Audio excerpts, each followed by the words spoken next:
our Caribbean Youth Day special, our big conversation on youth and Caribbean development, the way forward. I'm your co-moderator, Shamar Wedderburn. And I am also your co-moderator, Terri Baker. COVID-19 has completely shifted and changed the way at which we look at and think about meaningful youth engagement. Our earlier guest speaker outlined, let us not just think outside the box. Let us throw the entire box away. And exactly that will be the kind of conversation we're having in this discourse, just as we discuss where we are as a region, our challenges, where we want to go, what it is that is interesting for young persons, just as we speak about our National Youth Council, regional organizations. And indeed, it will be an excellent, excellent conversation here. We're joined by a lovely panel. But Terri, how are you feeling? I'm so excited already, just by even what's happening so far. Well, I'm definitely excited. I know that we just ran through a wonderful session and we really got pertinent information from all of the presenters that went already. So I'm really excited for this dynamic session. And I really do hope that people glean from the experience and just the expertise of this line of speakers and presenters that we have before us today.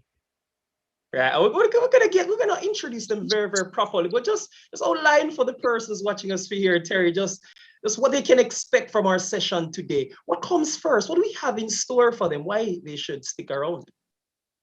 Definitely. So for tonight's session, what we plan to do, we are going to have a list of speakers and we just invite them to speak very, very briefly, just on their thoughts, definitely on youth and Caribbean development.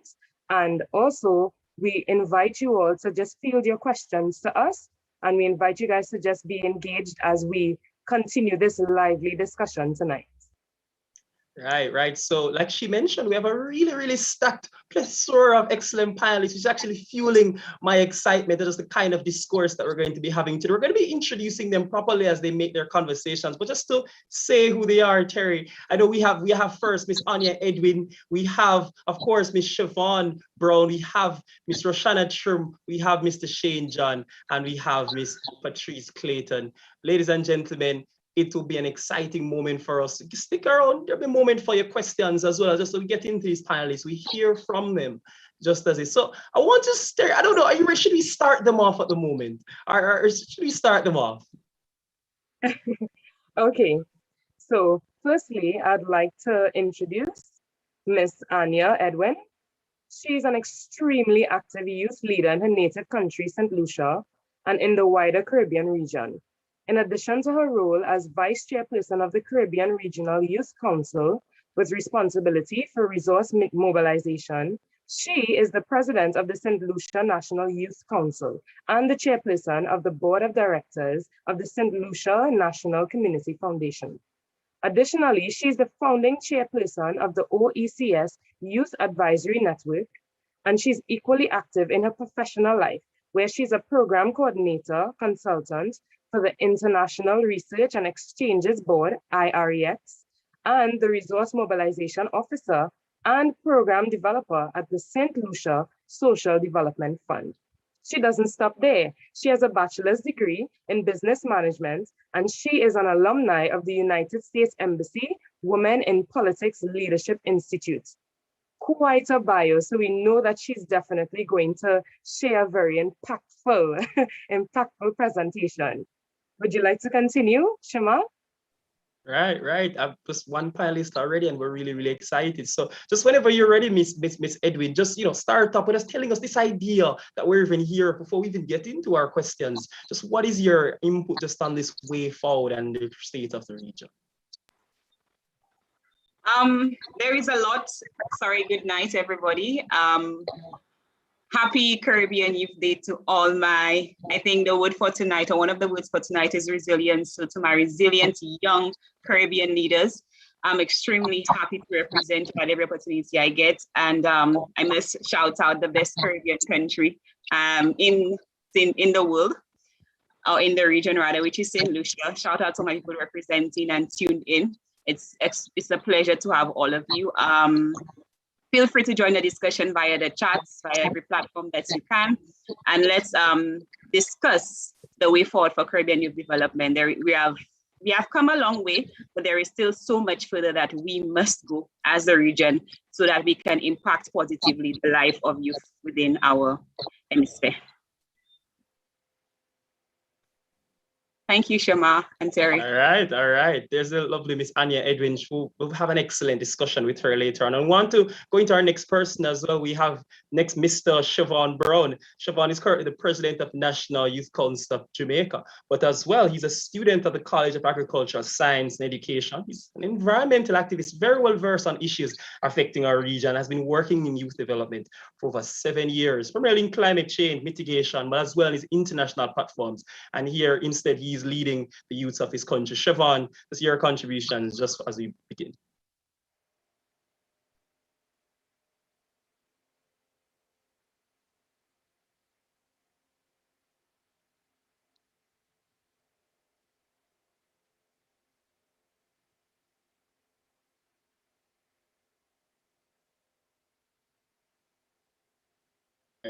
I think we're not hearing him at the moment. Chevaugn, can you hear us?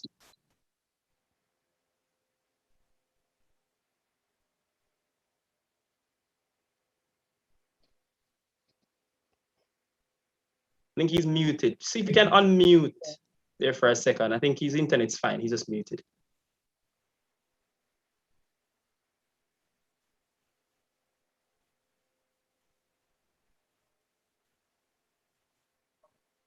All right.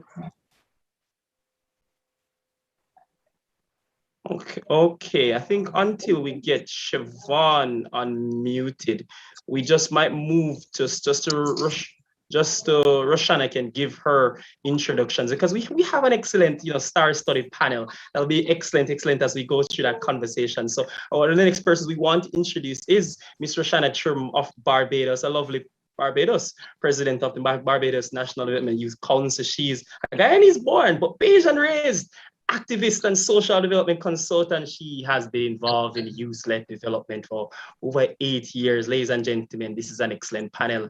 And in 2020 January, she was elected as the first woman chairperson of the Caribbean Regional Youth Council.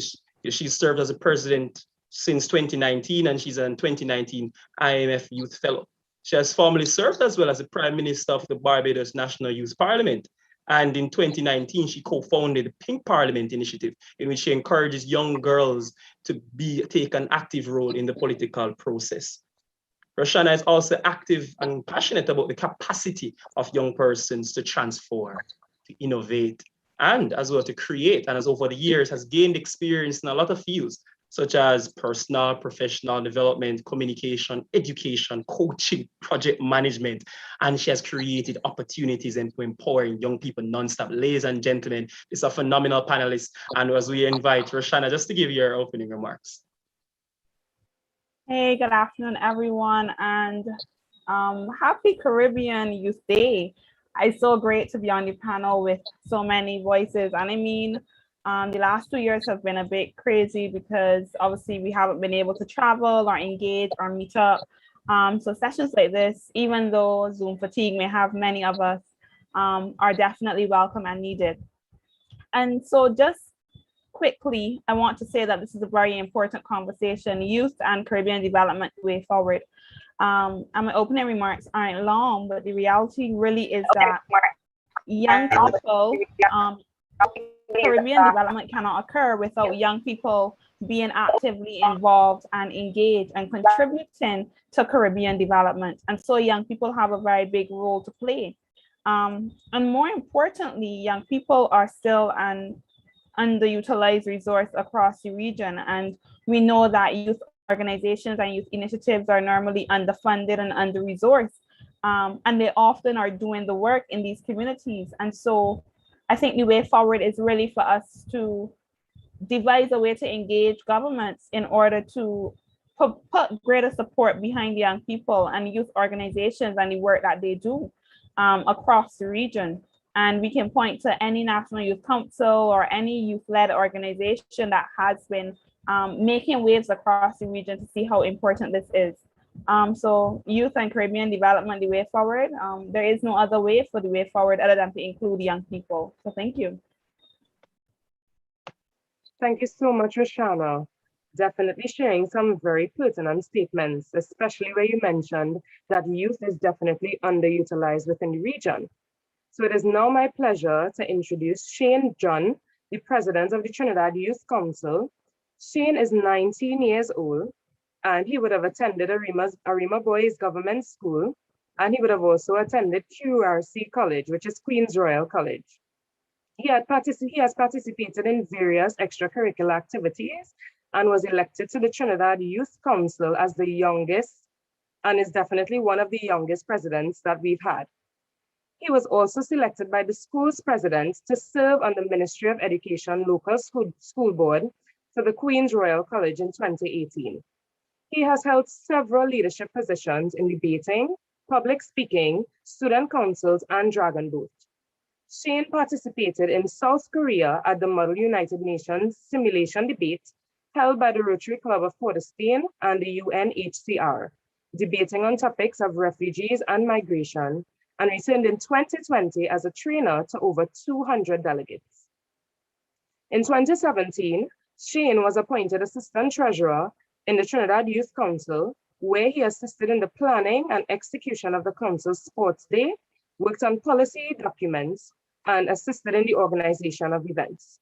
He also represented in the National Youth Summit and assisted in the development of district youth councils.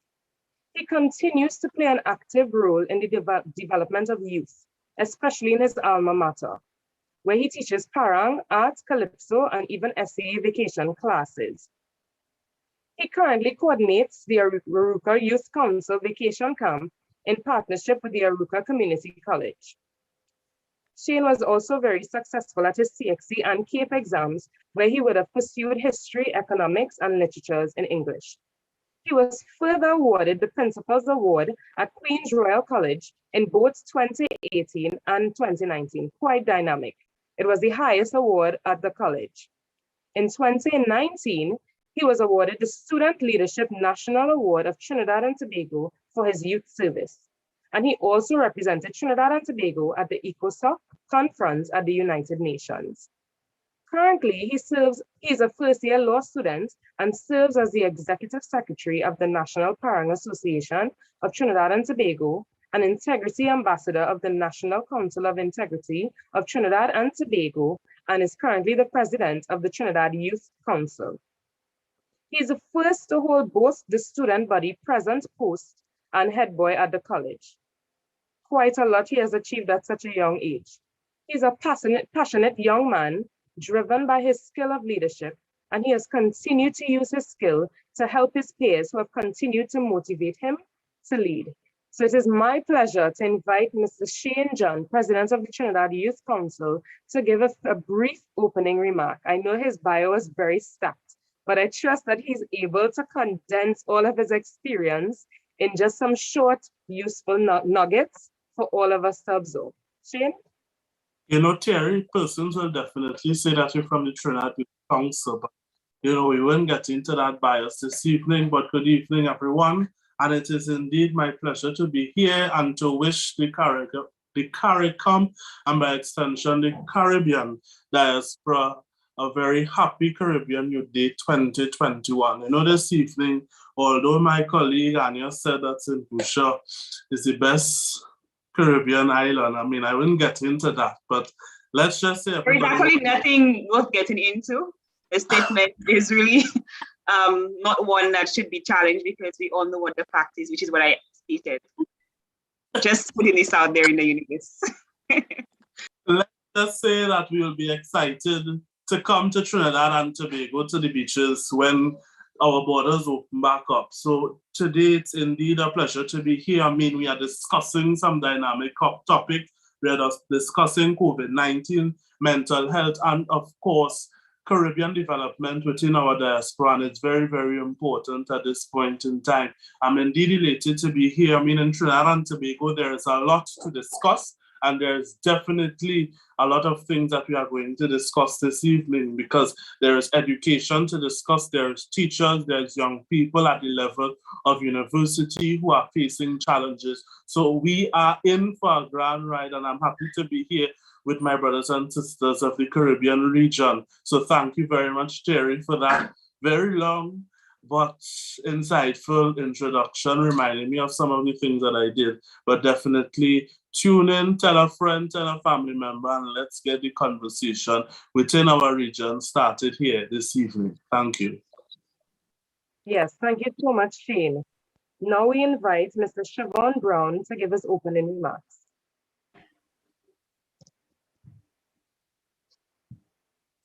Good afternoon, everyone, and thank you so much for being here. Happy International Youth Day. Let me tell you, the discussions this evening, they are important, and we invite you, of course, to take part in the discussions, because we have always had a gap with how we reach the young persons with our initiatives. And I can tell you, with the onset of the COVID-19 pandemic, the gap between us and the persons we want to reach, the young people, has further widened. That's why the sessions this evening, COVID-19, development and mental, are truly important. And I invite you to take part, and let's get going. Ladies and gentlemen, if you've needed so far any more indication of just the excellent panelists that we have today, you've seen it in just their introductions and the way in which they carry themselves. But of course, we're still not finished, as we have an exciting young lady from an exciting place, an exciting island, an exciting organization. And we're going to get to her now. We have next up, we have Miss Patrice Clayton. Miss Patrice is an ardent believer in regionalism and Caribbean political solidarity. She's currently pursuing a bachelor's degree in international relations, the minor in social policy and development. She says that throughout her academic pursuits, she envisions impacting the Caribbean community to ensure political solidarity among member states, to ensure equity in international policy and practices. She currently serves as the Deputy Vice President of CARICOM Relations for, an excellent regional UESTAT Vice Chancellor's ambassadorial corps, for which she'll do very, very well in representing the issues here today. She's also one that distinguishes and designs, executes various initiatives to try and foster this regional integration, try and build these cultural values and initiatives to US students, tertiary students, and as well other youths in Jamaica. Patrice, if you can just give us our opening remarks briefly. Thank you, Shamar. So thank you for having me, and happy Caribbean Youth Day to all the youths across the Caribbean. So for me, development is something that we've been tackling with it, and we've been trying to achieve development. But I believe that the belief that national development and regional development are mutually exclusive has been one of the challenges that we must overcome to ensure that as a region we can develop nationally and regionally at the same time. Also, I believe that as youths going forward, we need to use the spaces that we have. Yes, we need funding, and we need to ensure that we are given the national support, but we must also use those spaces that we command, and we should ensure that we are impacting other youth to live in their purpose and to ensure that they are willing to embrace their Caribbean identity. Yes, we're all from different islands, but we are all still Caribbean nationals. Also, as small island developing states, I think it is very imperative that we teach our young people the importance of coming together and how this helps in the international political economy. Because as small island developing states, we do not have a large market share of the global economy. We do not have diverse economies, and we are struggling when it comes to ensuring that our labor force is educated. So it is a must that we come together as a region and we try to go forward. I don't believe that there is a normal to go back to. I would rather to move forward to the future to be a better Caribbean and to be a better region. So that keep up with the conversation and send your questions, and let's tackle this topic of development. Thank you, Shamar. Terri, I think we're at that moment. And we just want to remind persons, just as we're about to begin with our Q&A, that, if you're watching us on Facebook, YouTube, you can send a message in the chat. We have persons from all over who'll be taking your questions for your panelists. Or if you're here with us, then ensure you're sending it in our chat, and we'll be fine just asking. Terri, we've heard so much already. We've heard at the beginning, one panelist said the only way is to include youth. A while ago, Patrice ended by just saying that We want to ensure, remember, our Caribbean unity, and the only way is through development. So I just, in this moment, I just want to just begin, if I want to just begin while we wait for questions from our audience, or just as we begin, I want to perhaps pose the first question to Miss Edwin, if she's here with us. And I'd want to perhaps say, Miss Edwin, if it is that, you know, you are currently the president of your National Youth Council in St. Lucia, and as well, you're a very, very experienced person in the regional development. What would you say so far? We've been in this pandemic now for over a year and a half. What do you say has been so many changes so far with regards to youth development? Anything towards your approach and we've seen in these times, and perhaps, if not yet, what approaches do you think we're going to start seeing come out a lot more for these organizations? Thank you very much for that question, Shamar. What the pandemic would have done from its inception was really exacerbate and uncover the rooted issues that we have been facing with as young people and even the wider world. We've been grappling with so many social ills that have gone unnoticed for eons or decades of generations. And our governments, our leaders have never seen it fit to address these issues. And these issues are not unique to you for youth development. I mean, let's just take, for instance, the topic or the theme for Caribbean Youth Day, which really pertains to mental health. This is something that has gone unnoticed, uncared for, uncatered to for as long as we know ourselves, or as long as we know our parents. So we could probably trace it back to as far as slavery. What COVID has also shown to many is the dearth or dominancy of youth organizations. I'm not sure how active youth organizations or clubs are in the other Caribbean countries. I don't think they're as or more active as St. Lucia. Perhaps there are small portions of youth clubs that are still active, and kudos to organizations like you who have been going strong for years. But you continue to notice that young people are losing interest in participating in these clubs. You also have to take into consideration that we are in a very competitive position with social media, where young people now, they do not even want to socialize within the club structure. I mean, we have an excuse now, convenient excuse now, that COVID has caused us to social distance and not interactive persons as we used to before, as the social beings that we are. But truth be told, young people no longer have an interest in clubs, and the club structure that exists before is one that is really diminishing as time goes by. We notice young people take advantage of being in key positions at in organizations. I don't want to mention any names, but organizations where they have the opportunity to create great impact for themselves and young peoples. But you often find that they're not using their prowess in these organizations to bring meaningful change and meaningful contribution to youth development for pretty much the population that they represent. And so this is something that has hindered youth development within the region. And it is something that needs to be worked on. You even have persons or organizations now saying that they're no longer going to approach organizations or give courtesy to organizations who are supposed to be represented on their boards or their structures, because historically their representatives have failed to represent the organization and failed to show up to different meetings, et cetera, et cetera. So this is something that young people need to pay attention to. They need to remember that being in youth development means serving young people, means creating that space for young people who are going to come behind you, or young people who are relying on you to change their lives, and you're not there to serve yourself. It is important that we as young people remember that we are not here to serve ourselves, and these opportunities are ready to take advantage to empower other persons. There is so many more that I can go through. I know we don't have a lot of time. We are running late, or we are running behind schedule. But I want to also mention the lack of professionalism that exists within youth development within our region.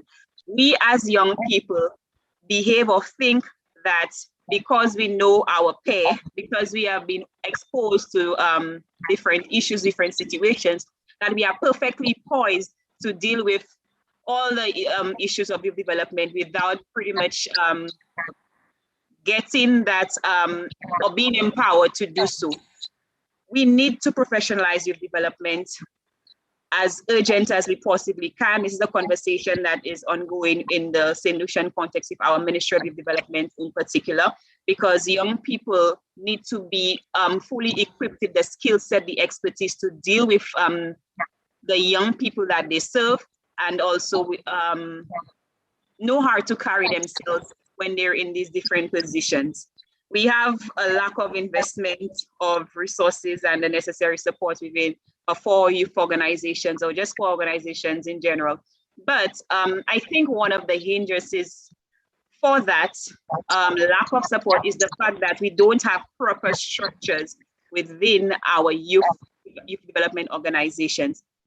From my experience as a resource mobilization officer at the SSDF and just serving in other organizations, private sector, international donors, whoever the sponsor is, no organization wants to invest into something that is that has no structure, that is dilapidated, that is outdated, that is disorganized, that does not have a good public representation. So we need to get our houses in order as young youth advocates and as young leaders, so that persons can see the merit, persons can have confidence in our leadership and in our structure and in our work as well, to continue these investments in our organizations, of course, at the soonest. Like I said, I can go on and on and on. However, I'm not sure what we can expect, but what we would like to expect rather is for that space to be created, not just by persons who are working for youth that are not within the youth bracket, but young people create that space that is more of an enabling environment for all of us to thrive. Every single young person. No young person should be left behind. And I want persons to understand that there is always an opportunity for all of us to thrive. It must never be a competition. We need to reach out and hold each other's hand, because we are really in this thing together, and united we fall, divided we stand. So we need to create that space. I'm happy that we had so many organizations represented here earlier in our opening ceremony, and we continue to maintain and build strong partnerships with these organizations, and of course expand our partnerships. It means that the young people of today are doing a good job, and that they should continue to do an even better job in representing our young people, because there are still, no matter how minute the number of persons who have confidence and trust in our leadership are, we need to be thankful for that, and remember that we are in this thing to ensure that the young people remain at the forefront, at the center, at the key decision-making part of every decision, every policy, every outcome that is going to affect not just us, but the generations before us. And that is from climate action to safety and security, gender equality. I mean, I think all of you know what the SDGs are. We are in the final decade to realize our 2030 agenda. I do not know that this is going to be achieved in that decade. However, the work must never stop. The work must continue. And we as young people, we definitely have the power, the willpower. Our population is pretty much a majority in any country. And if we go to the election statistics, you will realize that. And whilst I say that, I must also emphasize on the importance of not allowing ourselves to be tokens to politicians and tokens to the or puppets rather of politicians. We need to understand what is priority for us, what is important, and what should be addressed for us as young people.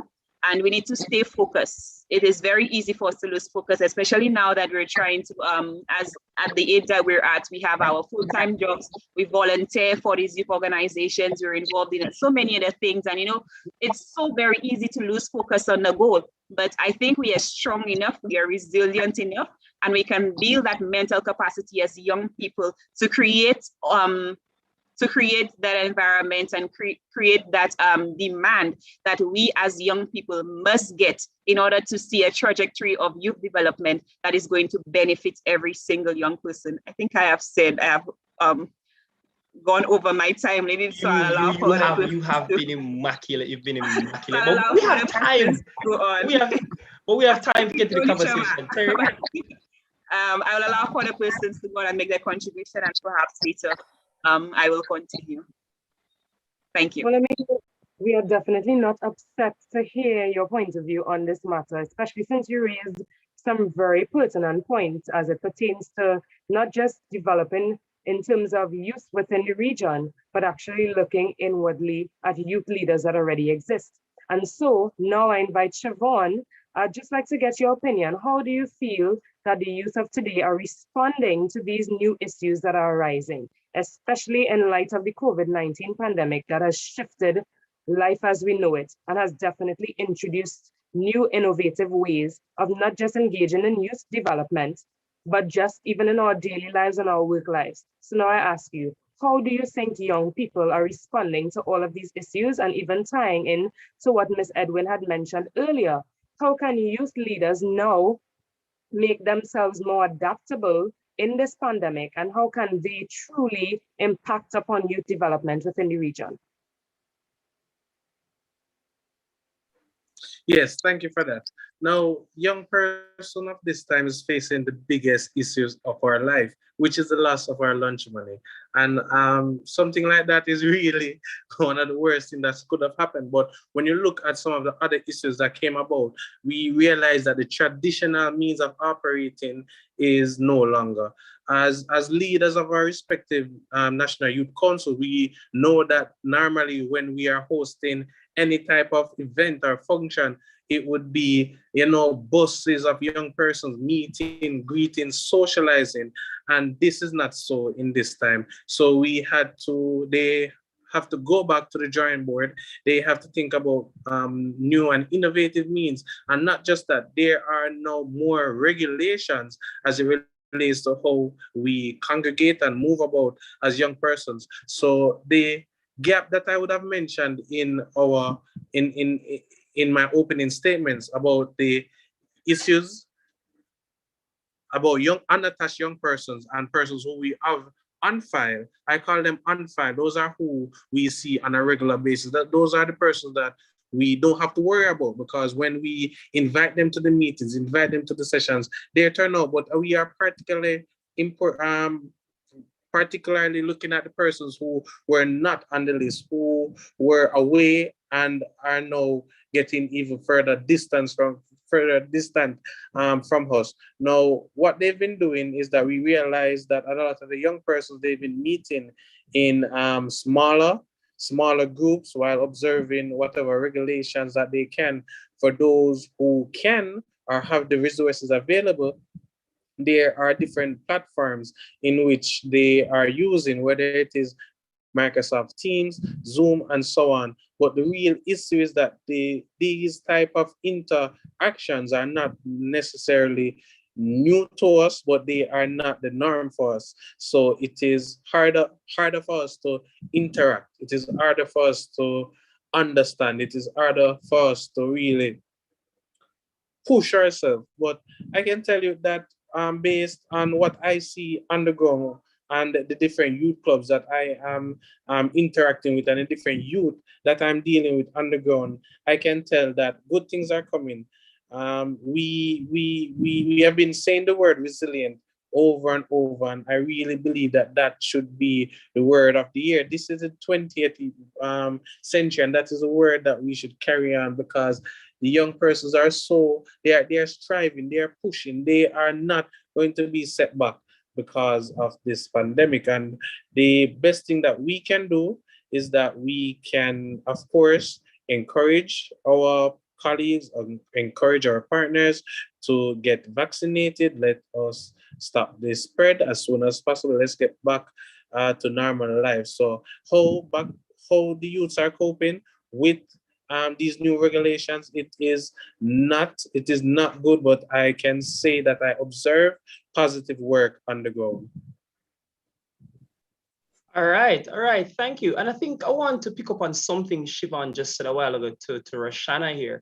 And I think thank you for that, Siobhan, because so far, Terri, we're hearing in this conversation just about a lot of these issues, and you give a lot of them. And we have even Siobhan here outlining just some of the things the persons on the ground are seeing as they come to these youth clubs. So Roshanna, something just to pick up on something Siobhan said. You said, the thing is, a lot of these issues is, Roshanna, he said, they're not new to us, but they're not the norm for us. And I know particularly you, even in your experience, even all the way back as from the Barbados National Youth Parliament and your role now, and as well as in the pandemic, you'd have been very, very at the forefront of involved in these issues. What would you say, just continuing, are also some of these things that you see happening that are issues also affecting these young persons Siobhan's talking about going to these clubs, but also affecting just the way the region is right now? Thanks, Shamar. That's such a good question. So I think it's best for me to go back to the Caribbean youth survey that was done by the Caribbean Regional Youth Council this year. And they said a lot of things by just answering this one question, which is, in the past year, which issues have been a major concern for you? And we said to tick all that apply. And the majority of persons said the uncertainty of the COVID-19 pandemic. And I think everybody can agree with that, because when we started, I remember 2019, I was all about 2020 vision, which is amusing because I wear glasses, so I don't really have 2020 vision. But I was very set on just focusing on these goals and honing in on these goals. And I know a lot of young people were as well. And then COVID happened.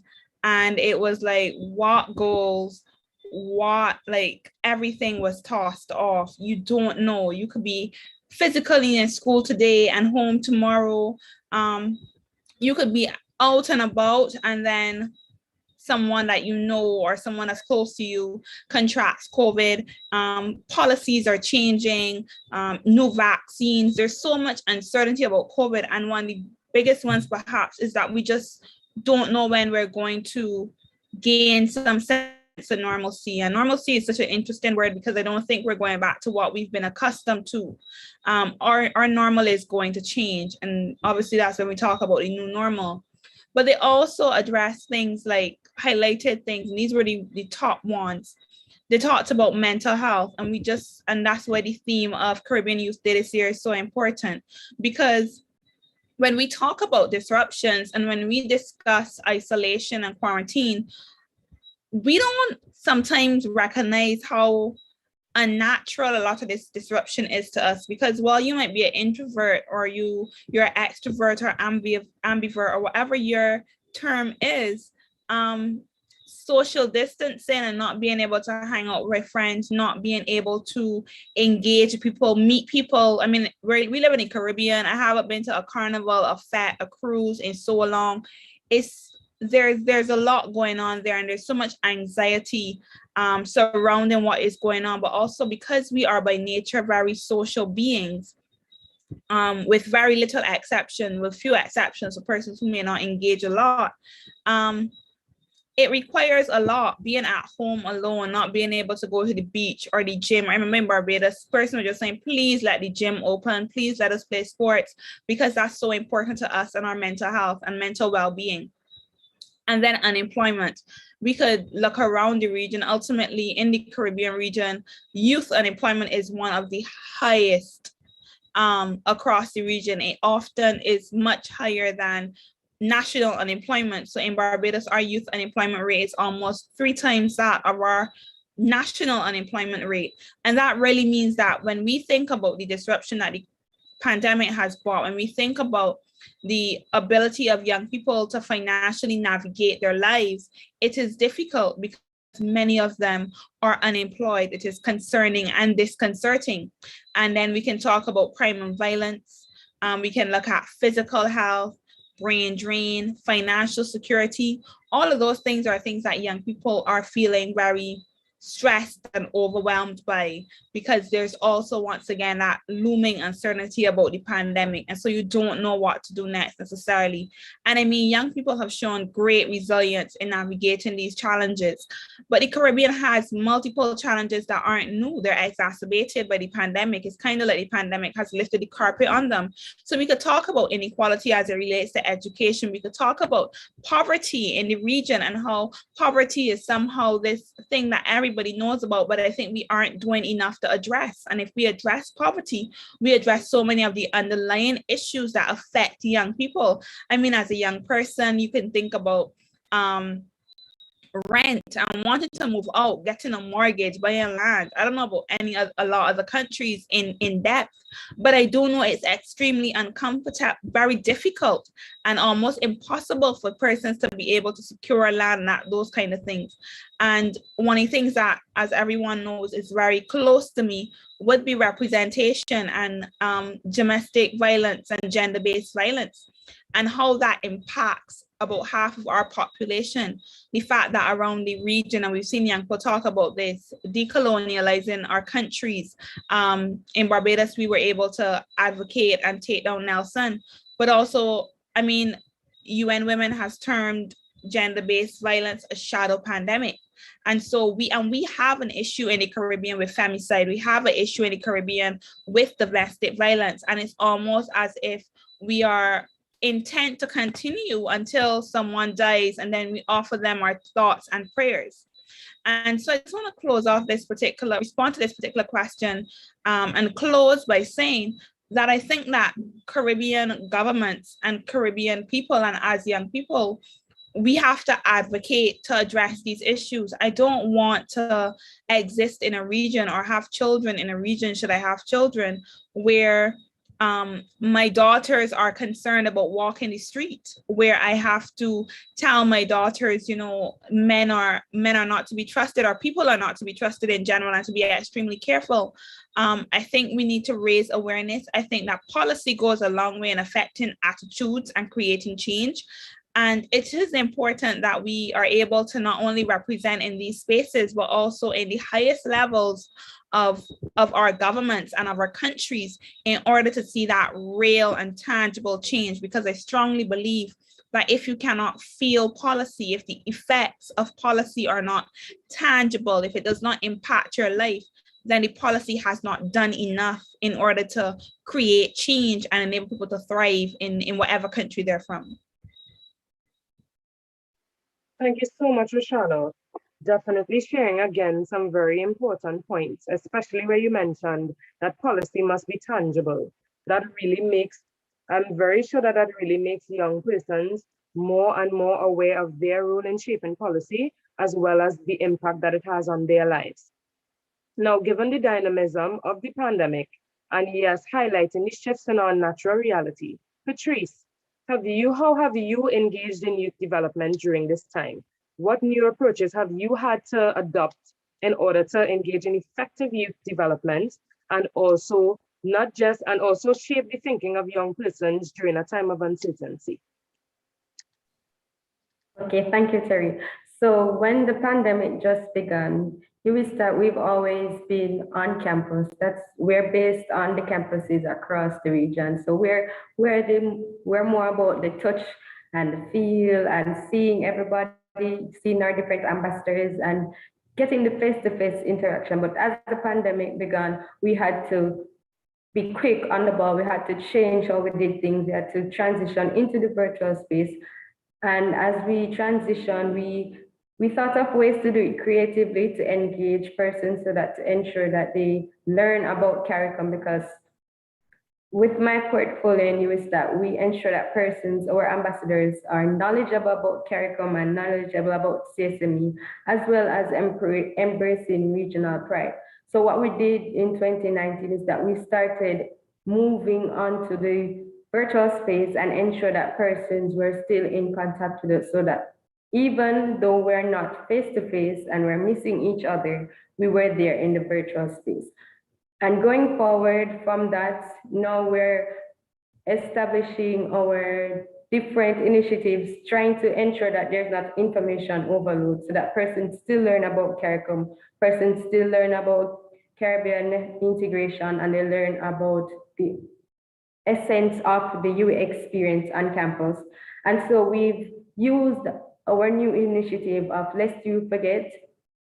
So we don't try to do it in the traditional way where, oh, we give you a lot of information and we give you everything about an event that's happened in the Caribbean, so that, you know, this is what we had to overcome. What we've done is that we've given persons a little bit less information, but just as effective as before. Also, we know that persons have become a bit Zoom fatigue. They have a bit of Zoom fatigue. So a lot of persons, they don't want to sit in front of a screen and just talk, and the screen is talking to them, and there's not a lot of talk back.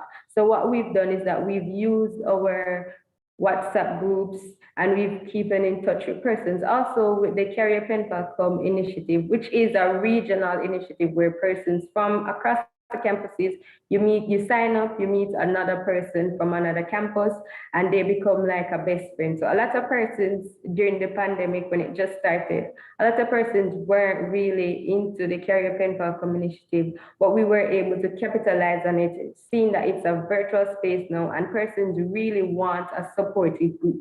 So what we did is that we ensured that Carrier Pen Pal became bigger, and that persons were able to access us as youth leaders, and we were able to share tips with them, how persons who are just transitioning to the university, how they can transition, how you can go about even just university life, because a lot of persons cannot board now, so they don't have the experience that we would have had as older persons or as older leaders. So we have to share with them, and we have to ensure that we use creative ways to ensure that they are not Zoom fatigue and that they don't feel information overload. So that's how we have been trying to ensure that we engage with youth across the Caribbean.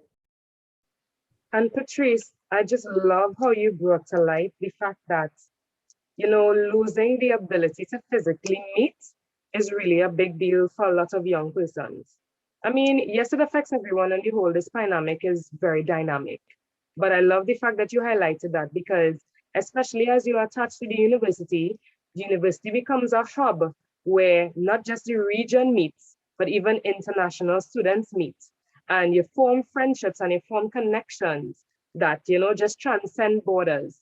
But even though you now have that access online, you know, it's definitely not the same. So definitely some very, very, very key things that you've raised there. So I now invite Shamar to continue this conversation. So you're really right, Terri, and we've had a very interesting discussion so far. And you've been watching us Facebook, YouTube, or wherever. I believe now is just the right time, just to ensure you're tuned in and you're paying attention. I see one of our panelists looks like he himself is getting ready. So what we've been hearing so far is repetition of, hey, at the end of the day, there's so much anxiety surrounding this time, and there's so many issues that are even existed beforehand that COVID has just, you know, shown up and exacerbated. And Shane, I want to come across to you next, because we've been hearing a lot of this so far. We've been hearing it from Anya, who she's passionately said it at the start. She said, well, hey, we need to keep advocating on these things. She's listing them out. We had Chevaugn come again and say, hey, listen, roughly builds them, but good times are maybe coming. We have Roshanna say, hey, listen, we have to ensure they have to feel these policies. They have to ensure that this policy is tangible. We have to keep advocating. Shane, the message has been that we have to keep advocating. I know you're one of the younger leaders here, and specifically, I want to ask this for you. So in your view, do you feel like all of these youth development structures, do you think that they're adapting correctly to these needs that persons should have in this time, especially with those issues that we've been hearing so far? What, if not, what do you think is needed as overall, that these bodies are working for youth, having this impact, ensuring their policies are tangible? Shane. I mean, my colleagues touched on majorly having regards to structure and the structure of youth councils and the structure of youth organization within the region. But I honestly think what has to come out of that now is that discussion of actual change and actual impact at the level of young people.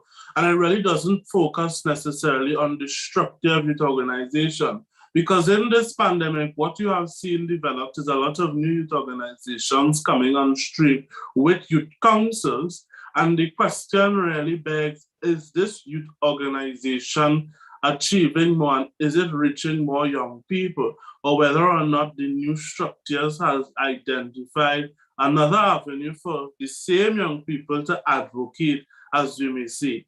For me, the impact that I've seen in terms of what young people really need and the assistance that is rendered to young people is really about changing lives. One of the major things that you have now in terms of what a structure should adapt to is how can us as youth-led and youth-leading organizations assist young people with employment?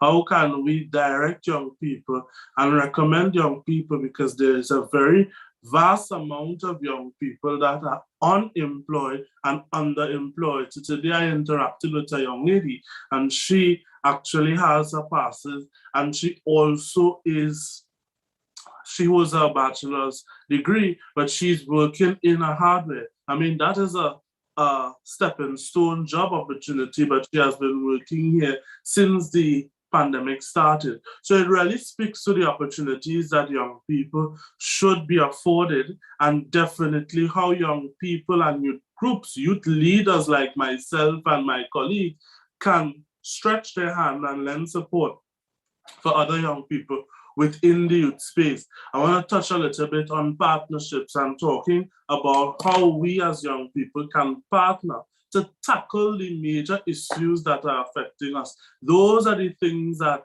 really and truly are important when it comes down to youth development in these trying times. It's really about ensuring that we speak up and we advocate for those things that actually are affecting young people. So at this time, I mean, structure is very, very much important, but I don't think in terms of directly when you speak to structure, you speak to president, vice president. I think it really speaks to collectively what the organization could achieve and how they can assist young people, because there are a lot of young people in these times that need some assistance in simply being directed to good advice and good guidance, Shamar. Definitely, definitely. And I think what is really important with what you said, Shane, is understanding that young people are not just within society just to contribute financially, but they're there to be productive, they are there to be assets. And I feel as though when young persons are viewed as assets, then governments can really start to reevaluate the way they view and interact with young persons. And so, Anya, as a resource mobilization officer, how big of a challenge would you say is the resourcing youth structures and sustainability? How big of a challenge would you say is resourcing youth structures and sustainability to the survival of youth bodies?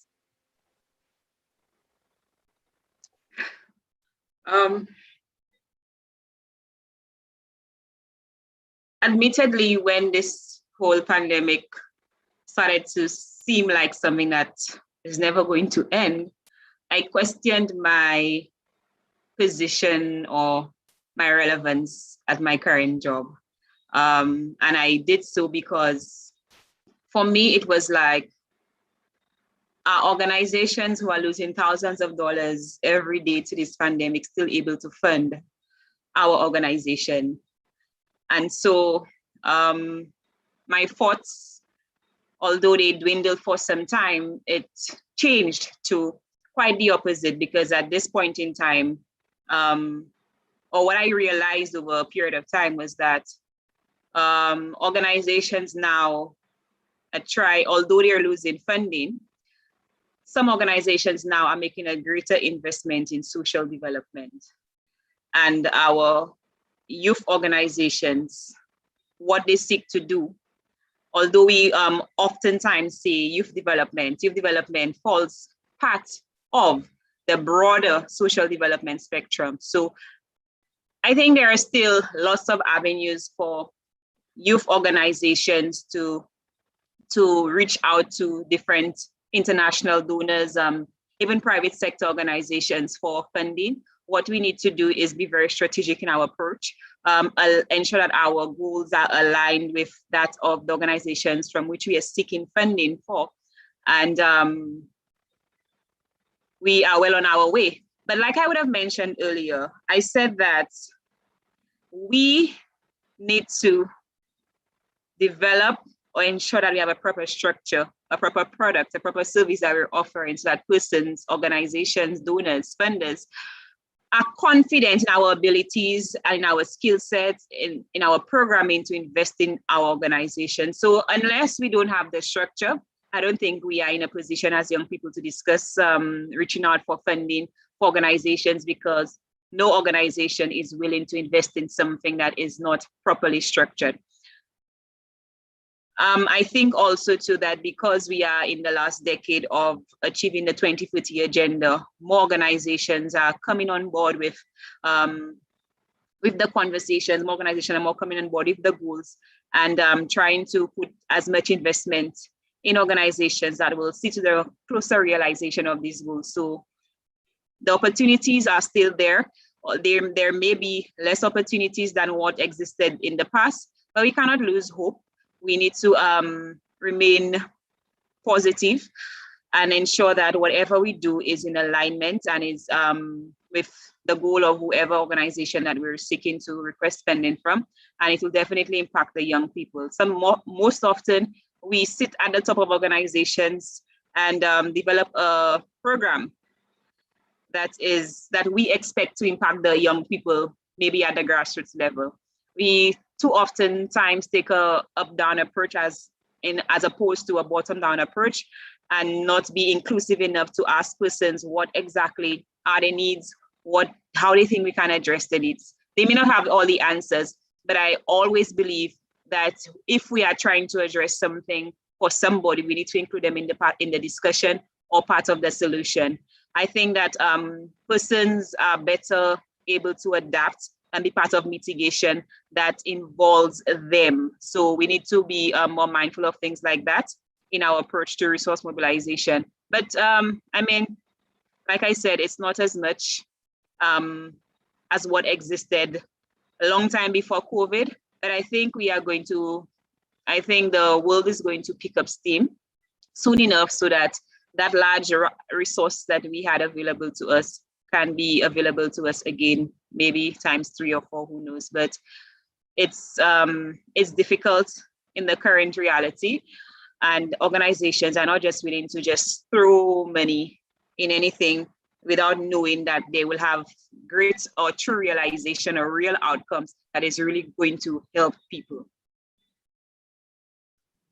All right, thank you for that, Anya. I think I'm gonna just go over to Roshanna back next. So we've been hearing therefore this idea of, funding here, resources. Shane mentioned about for support for young person. Anya came back with her idea about funding, and we heard about the idea, Roshanna, about professionalizing that youth development. Therefore, we've been hearing from Anya that, hey, the organizations want to know that we're structured properly, that we have the proper product to invest in. And I want to pick up on something just interestingly. If you recall, in a statement you made for your International Youth Day address, you said something really interesting at the time surrounding COVID and youth development, which is, while we've been speaking that new technologies, new innovation will undoubtedly continue to drive change, you mentioned, and I quote, that it has to be rooted and grounded in a shared vision of Caribbean prosperity and unity.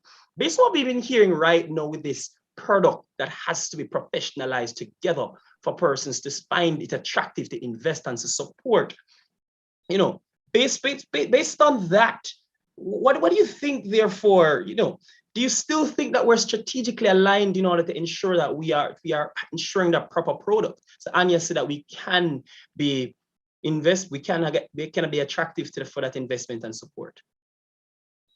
Yes, I definitely believe that, like I said, we have to be strategic about how we do what we do.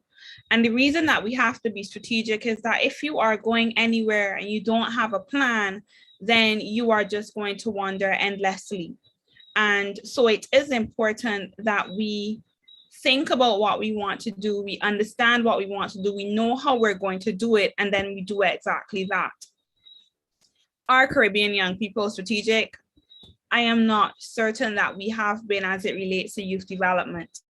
And CRIC, the Caribbean Regional Youth Council, is definitely designed to assist in achieving this.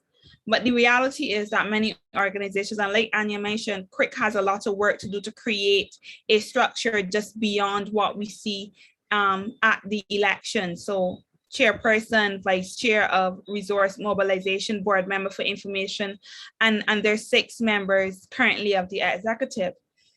But national youth councils as well, and choosing what we are going to advocate for, rallying around the cause, providing support, those are things that imply strategy. And so one of the things that we've worked on as an executive has been a structure. So having an organizational brief, reviewing the Constitution, reviewing how we can create new NYCs, but also looking at how do we engage. We've had this conversation several times at an executive level. How do we engage and create space for associate members as well to engage the University West Indies Student Guild, the Caribbean Youth Environment Network, and all the other organizations that play a very big role in Caribbean development in order to craft a very strategic and united voice. The strategy that lies for young people in the Caribbean is that we make up a large proportion of Caribbean citizens.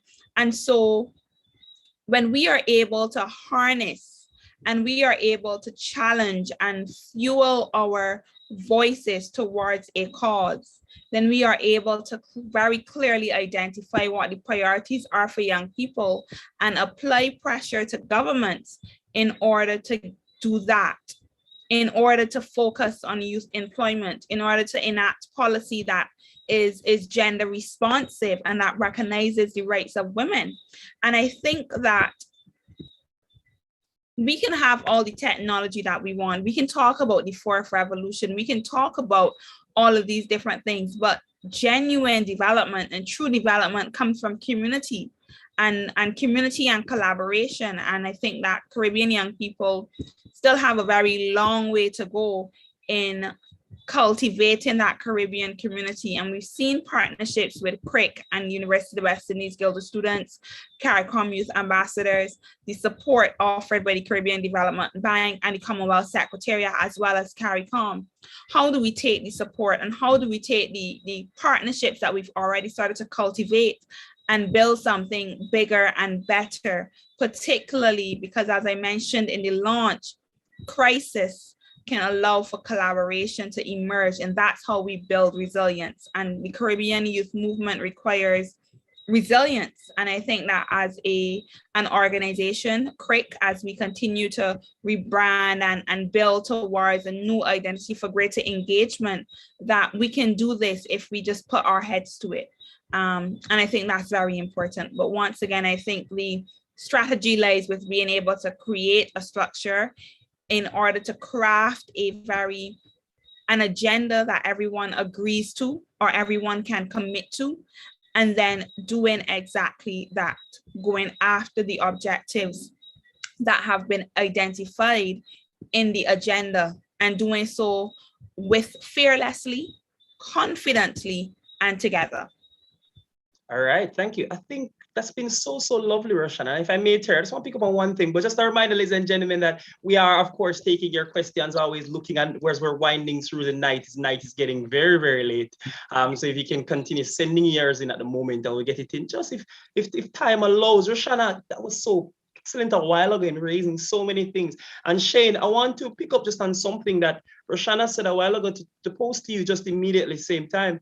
You know, we've been hearing, like she said, the importance is to form community and collaboration and create a structure that everybody can get behind and then let's do it. And interestingly as well, you know, you yourself also previously said, you know, another quote, but you said that young persons, when given the opportunity, can achieve their fullest potential. And so acknowledging that we're in a pandemic, as Roshanna said, so it's even more difficult right now, as we've been hearing from Patrice as well. How do you think that perhaps we can start these NYCs, regional bodies, youth organ, if you're a local grassroots club operating in a community, how can we start to position ourselves to shape this way forward? And this way forward, as Roshanna has said a while ago, is building community, building collaboration. How do we start, Shane? I know that's a big question, but just from your opinion as from in leadership. I think one of the major things that we have to look at and analyze is that as young people within the youth space and who we serve, I mean, young people at the grassroots level, etc. One of the major things is training. And a lot of things comes out of training. I mean, if you have a training that of someone, a team of lawyers come to train a group of young people in that particular field, it's also an opportunity for networking. So immediately coming out of COVID-19, yes, it's virtual. Some may begin to get physical. However, the major thing is doing training activities for young people, giving them that opportunity to get and reach out to new persons so that they can learn a particular field. Another thing that is major is focusing on young people that are now in a virtual world and not given the different opportunities. I think, well, Terri could speak to it in terms of youth parliament in Trinidad and Tobago. It's another opportunity to learn and train, but it's something that develops your status quo. It develops who you are and what you do as an individual, and also gives you confidence to continue going forward. And these are the things that young people need. I mean, I spoke previously on employment. Another thing is these internships. I think what needs to be developed now within our region and within our space is now promoting that opportunity for internships. I remember when I was in Form 5 and Lower 6, the problem was that internships were for only persons who were on break at the level of university. The problem is that the fact they are young persons, I mean, I am testimony to it, they are young persons that can work at a lower age in terms of 17, 18, etc.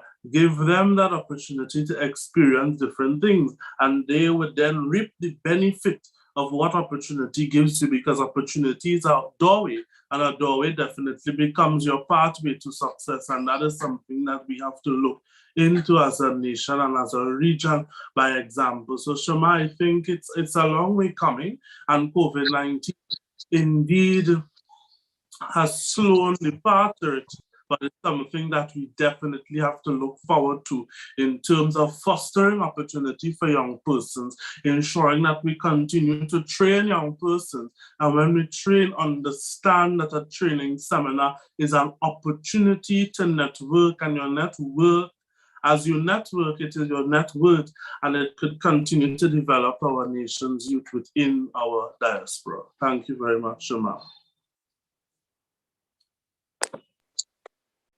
Thank you so much, Shane. Definitely given some very fantastic quotes. Your doorway becomes your pathway, and your network becomes your net worth. I know that I believe that Patrice wanted to contribute a bit to what Shane had said, but even to follow up after you, I'd like to invite Chevaugn to make some comments as well. So go ahead, Patrice.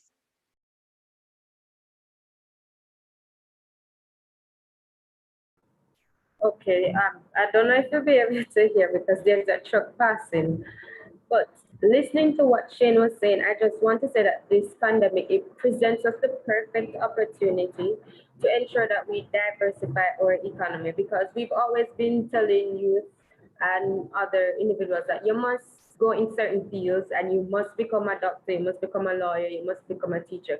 But we've always been telling them do the traditional jobs, but we've not been focusing on non-traditional jobs. And there are opportunities in these fields. Prime example is food security. That's a big issue for the Caribbean. And we are not teaching our young people that, you can go into farming. There are lots of different ways that you can do farming and be innovative about it and make money. So it's not just, okay, you become a farmer, but you can actually make money from it, because at the end of the day, all of us want to be able to pay our bills. So I think we need to move away from teaching our youth to just go into the traditional fields, but we need to look at our inherent vulnerabilities and ensure that we are using the skill set of our brilliant young people to fill these gaps. There are a lot of environmental threats that the Caribbean face. Why aren't we using the blue economy strategy to ensure that we are able to preserve our natural ecosystems? A lot of the coral reefs they're experiencing bleaching, they're experiencing breakage, and there needs to be some way that we have our young people moving into these gaps and filling these gaps so that we become resilient. We can't become resilient in the traditional way, especially when there is climate change in the mix, and then there is this pandemic that is exacerbating these already existing threats. So that's something that I think we need to be looking at and advocating for. Move away from just the traditional jobs and let's get into those areas that are lacking in the Caribbean. Definitely, Patrice. And we know that the pandemic has demonstrated not just changes in the economies of nations, but the versatility of the jobs that are available and the jobs that can withstand the test of time, even in the midst of a pandemic. And so, even drawing from everyone's contributions, Siobhan, through your experience in grassroots leadership, what would you say most youth are looking for when they get involved in their National Youth Council or their local youth group? Okay. Yes, so thank you again for that question. Now, when we begin or when we do anything for youth development, anything in the positive youth to have positive youth development, I don't think that any of us are here for real gain, but what we want is we're investing. We are investing in ourselves, we are building our networks, and we are building our skills. So that is one of the primary reasons why I think that young persons themselves get involved with youth work. It's because of the passion, because most of them, like myself, I remember being a young person, when I was younger, I was not able to speak on a platform. I was not able to do some things. However, when my ministry found me and through their tutelage, I was able to overcome certain obstacles. And that's why I devote my time here now to see how best I can further influence other young persons to put their best foot forward. I've been here listening to the discussions. I heard a lot about the structure of NYCs as well as the policy development. Personally, I believe that the current structure of NYCs across the Caribbean, we are not engaging the entire youth. And by that I mean, based on the structure, we are not able to reach every youth from the different socio-economic background. And all of that can be done with just the proper structure and the proper policy framework to support NYCs in our day-to-day action and resource mobilization. I encourage all NYCs to get registered in their respective territory because, of course, millions of grant opportunity pass us year by year, and these are funds that we can use to further increase our reachability, ensures that the work and the influence that we want to get out there truly does get into the homes of every citizen within the Caribbean region, and we have some form of positive impact on their development. All right, ladies and gentlemen, it's been so excellent so far. I've been scoring the chat in myself. Person seemed very pleased at the question, the answers and everything, and they're so satisfied. I think we've heard so many things come out tonight, Terry. We've been hearing this idea of, okay, we started out by outlining by Miss Edwin, there's several issues that we don't even have time to go into. We've heard from Chevaugn, just his perspective of how the youth have been treating with some of these issues, and Roshanna saying, hello, it is time for us to start advocating for them. And something which Anya agreed on is that advocate for it through policy that persons are feeling a tangible result from, and that's been really so important. And we love it from Patrice. Listen, we have so much time for the conversation, but if I can, I want just from every panelist here, just if you can give me a 40 seconds, 50 seconds, just your last comments, just literally want to say, hey, what is it that we want to overall call for or see for a region? Or any last, as we want to take us out, I know Terry's so excited, I don't even want to end this conversation, or perhaps we want to hear from these panelists. Let's start again in the same order we did with Miss Edwin, and go right to Mr. Brown and Roshanna and come back around. The conversation can never end, and I'm happy that everybody's so intrigued and so interested. However, I think at some point you need to stop having so many conversations and start trying to inflict actions. One line that I have been using quite often in my conversations with advocacy is that we are tired of all the talk. We're tired of the talk shops. We're tired of not having actions to follow these conversations. So I want to implore our policymakers, our governments, and every stakeholder who has a stake in changing the trajectory for youth development in our region to stop inviting us to conversations that has no end. We are tired, and we want to see so much more action for our young people.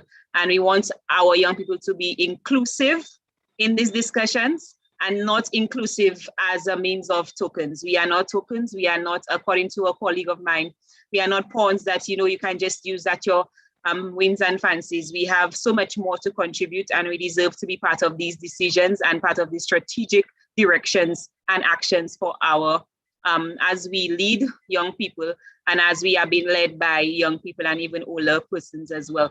But in closing, I want to reach out to my young people who are joined in or who will listen to this conversation after tonight's broadcast, and say to you that resilience also means taking a rest.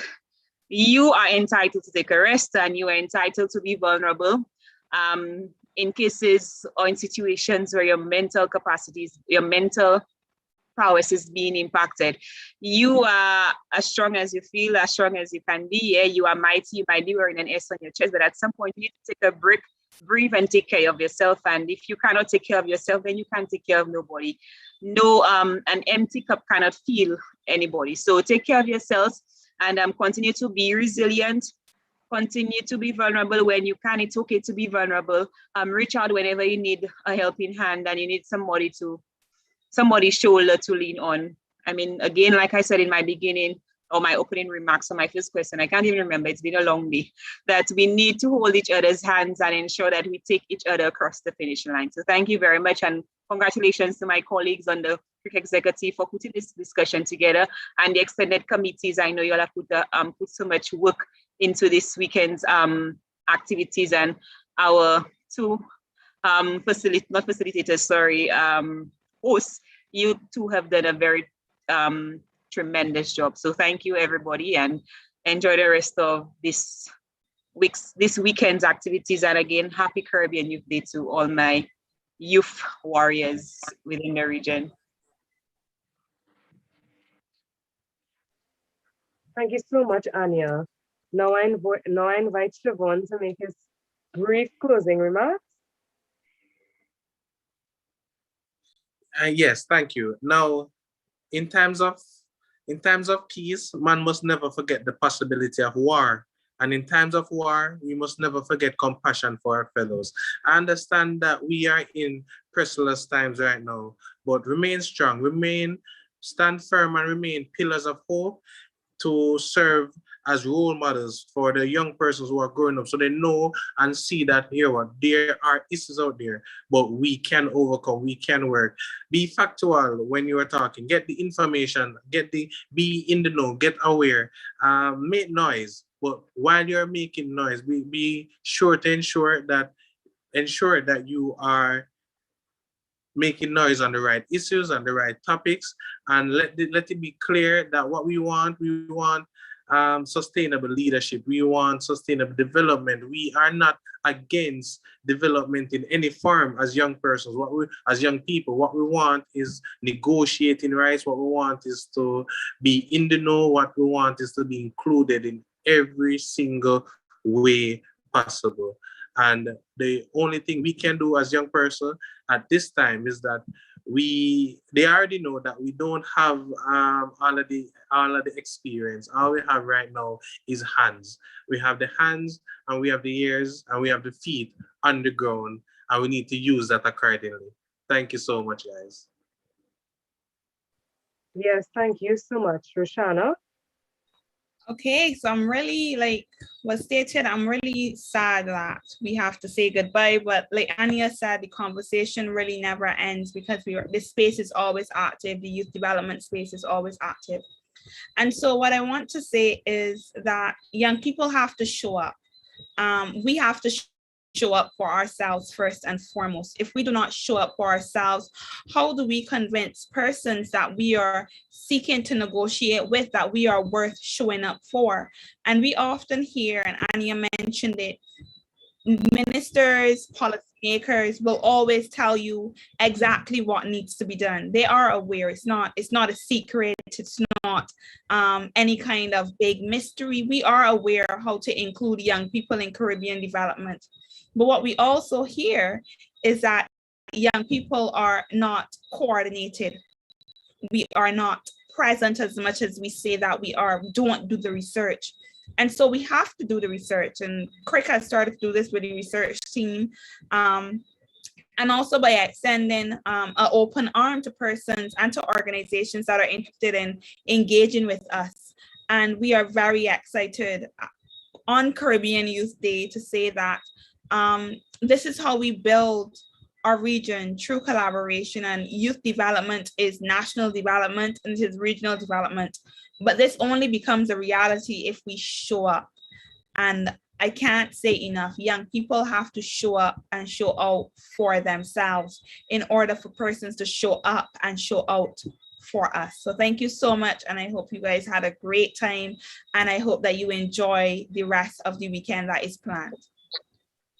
Thank you so much, Roshanna. Shane?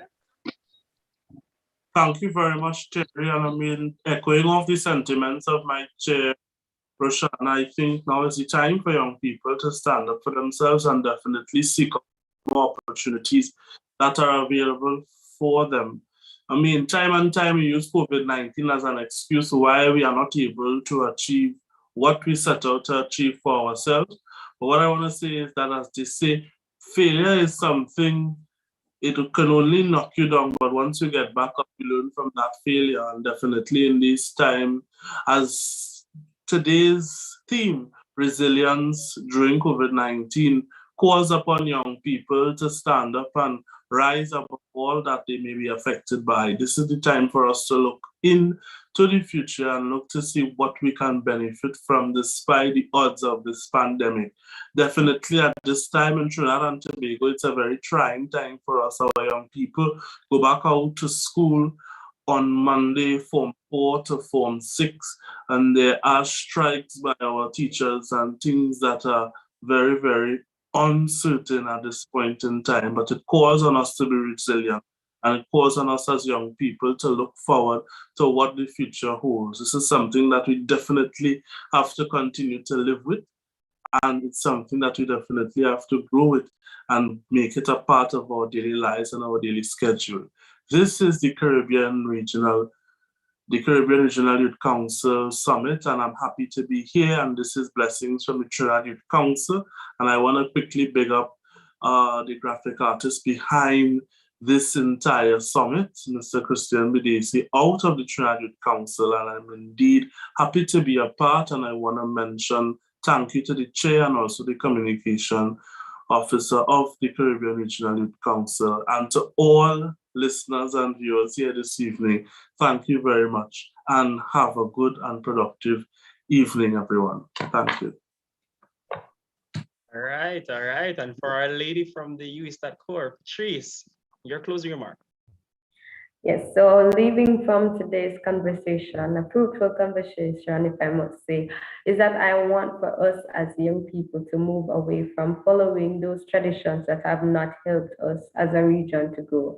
For example, we believe that national development is mutually exclusive from regional development, but both can exist and will exist if we put our minds to it. And as youth, I am imploring us all to ensure that we don't always rely on what has always already been done, but let's come up with creative and innovative ways to ensure that there is a spirit of Caribbean unity, because without Caribbean unity and the Caribbean pride, the vision of having a CARICOM CSME will not happen, and there will not be enough, we will not have enough political power within the international sphere, and we will not see development. Also, I am imploring us to ensure that we hold our governments accountable and we steer our countries in the way that we want it to go, because the future is for us. We will be the one reaping the benefits, and so we must put in the work to ensure that we achieve what we envision. And thank you for having me this afternoon. And I want to also commend the team for having this wonderful summit and all the other activities that they will be having this weekend. Thank you. Thank you so much, Patrice. And even as we wrap up tonight, it is safe for me to mention that our goals as young people and youth leaders have not changed. Maybe our execution has called for innovation, but with innovation, it leads to a more productive and developed society. So as young people take hold of the reins of a new society that is now before them, I would hope that even in the midst of these discussions, that young people are not just empowered, but they are proactive in what they engage in going forward. They are structured.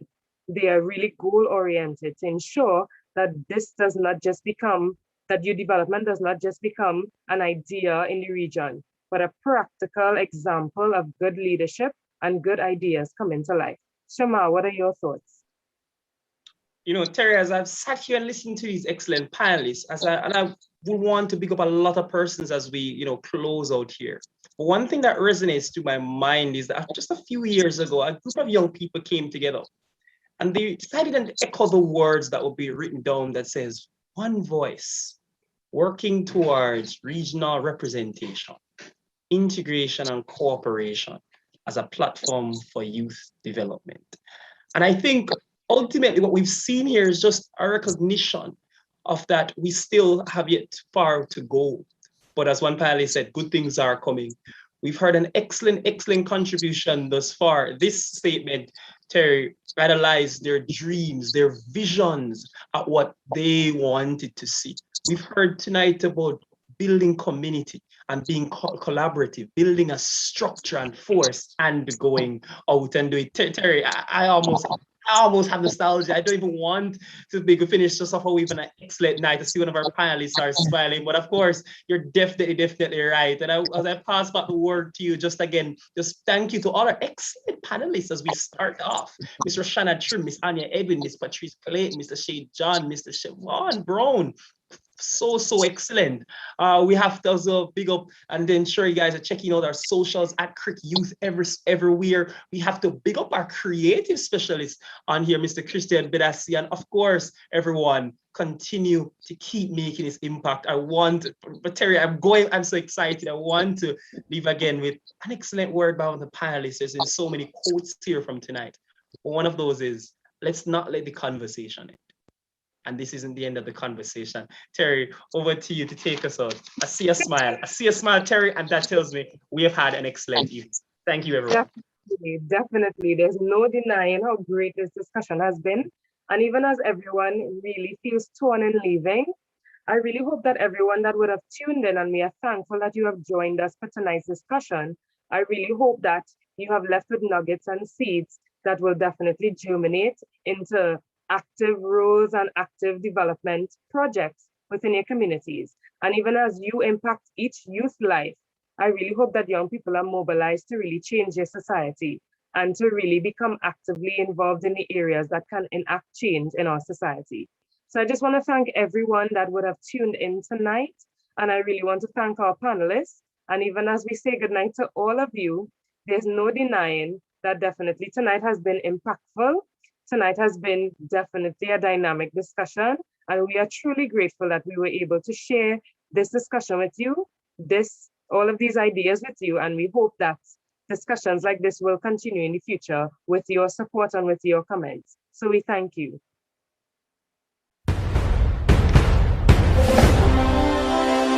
From many distant lands our forefathers came, some seeking adventure, some bound in chains.